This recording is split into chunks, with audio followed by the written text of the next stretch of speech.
Hey everyone, and welcome to Top Think. Today, we're going to learn about Stoicism and how to get control of your life. Now let's begin. Number 1. Find your area of control. Some things are in our control and others are not.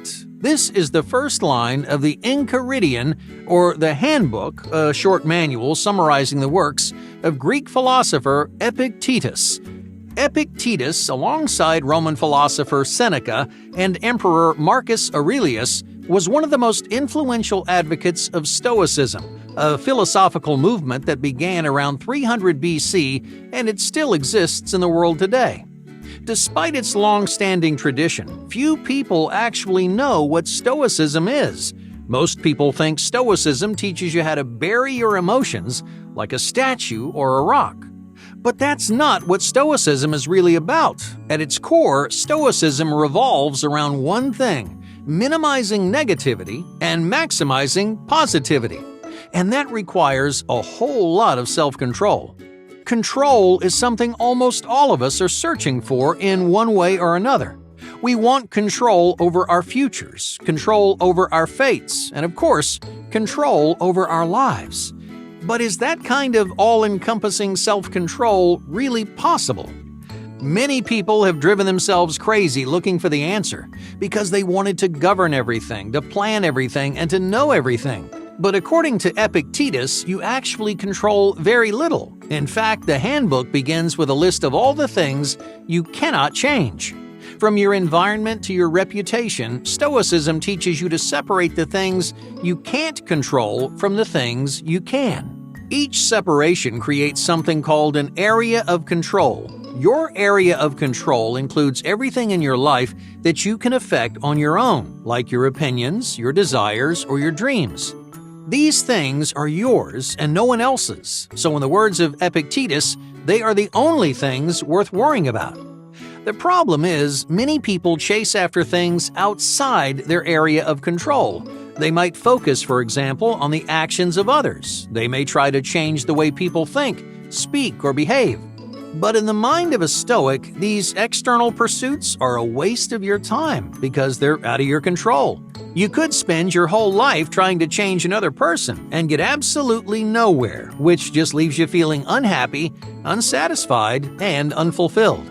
So, how can your area of control help you grab hold of your own life? First, take some time to reflect on all the things you worry about, all the things that stress you out, and create an area of control for yourself, because you might realize your biggest stressors are entirely out of your hands. Next thing is to recognize what you can change. Life may fall outside your area of control, but the way you react to your life doesn't. You can always think differently, to judge differently, and to behave differently. So even if something doesn't work out the way you hoped, you're still in the driver's seat. You may not be able to change the universe, but you can always change yourself. Number 2. Complete commitment. Epictetus says that happiness and control demand commitment, and that requires a lot of self-discipline. You'll have to make sacrifices, rearrange your priorities, and take a more challenging path no matter how lost or lazy you feel. Because if you let them, your instincts will lead you astray. For example, many people worry about what life has in store for them. They wonder what will happen in their future. They do everything in their power to avoid any kind of hardship or pain. But you can't control what happens to you tomorrow. Epictetus and Marcus Aurelius both famously said, "You never know what the universe has in store for you. It's outside your area of control." So you have to put those worries behind you. I don't just mean some of them, I mean all of them. Otherwise, in the back of your mind, you're going to cling to those fears for the rest of your life. Alright, let's say for example that you're afraid of food poisoning, so you never eat seafood. You're always worried that someone didn't cook something right, and that makes you feel helpless. So you try to get control by cutting the stressor out of your life. If you don't eat fish, you'll never have to worry about food poisoning, right? Well, maybe, until you get food poisoning from a piece of chicken instead, and you realize that you're just as scared of food poisoning as you were before. So what went wrong? Well, you tried to have your cake and to eat it too. You wanted to face your fears and stop yourself from ever getting sick. And in the end, you failed to accomplish either one. As the handbook says, you will not gain even the latter because you aim at the former too. In other words, don't try to fix everything at once. You'll feel even more out of control when you spread yourself too thin.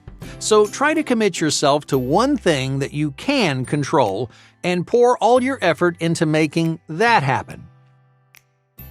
Number 3. Keep a comfortable mind.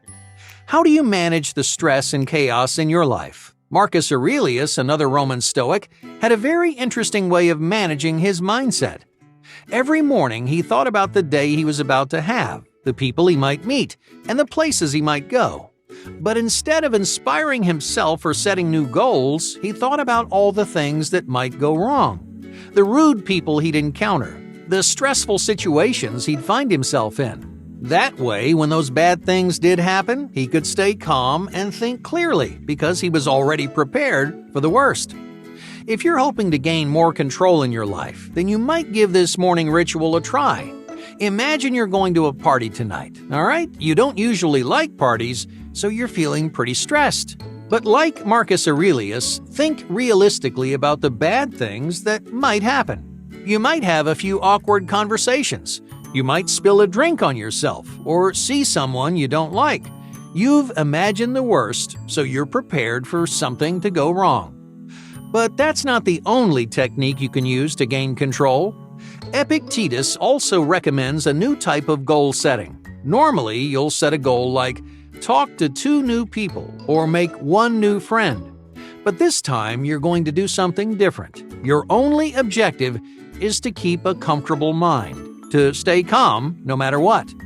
And that way, when bad things do happen, you know what to do. You'll remember your new goal, and suddenly, those things just won't bother you anymore. Number 4. Dependent happiness. Why do we rely on other people to make us happy?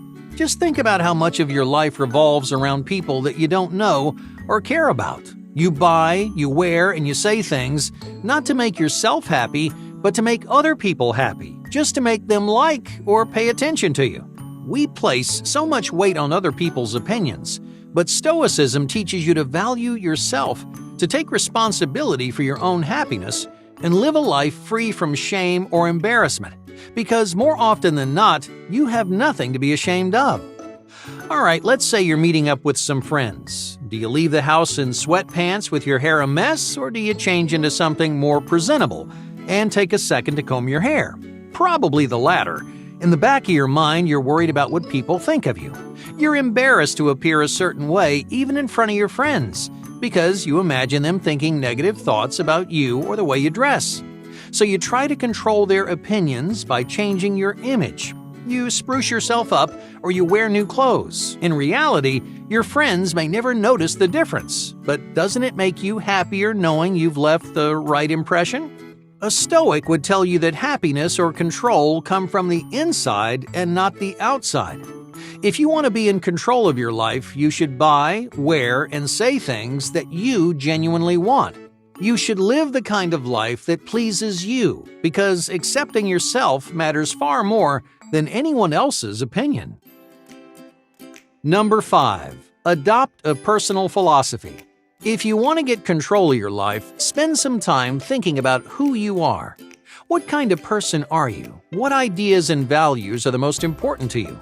These may seem like impossible questions, but this kind of reflection helps you develop a personal philosophy, a collection of abstract values that define your perspective on the world. But how does a personal philosophy help you develop self-control? Well, many people lose control of their lives because they don't know who they are. They feel lost and aimless.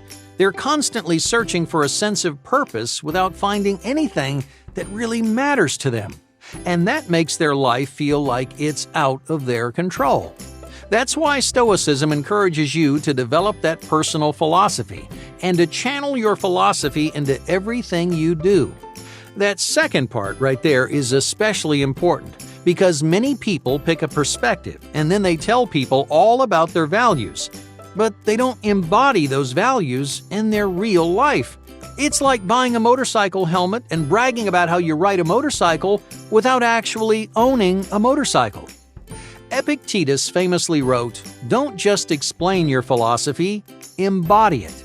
In other words, once you discover your philosophy, it's time to take action and incorporate those values into your life. You shouldn't need to explain your personal philosophy for people to understand who you are, because that philosophy should influence anything and everything you do. Hey, thank you for watching Top Think, and be sure to subscribe because more incredible content is on the way.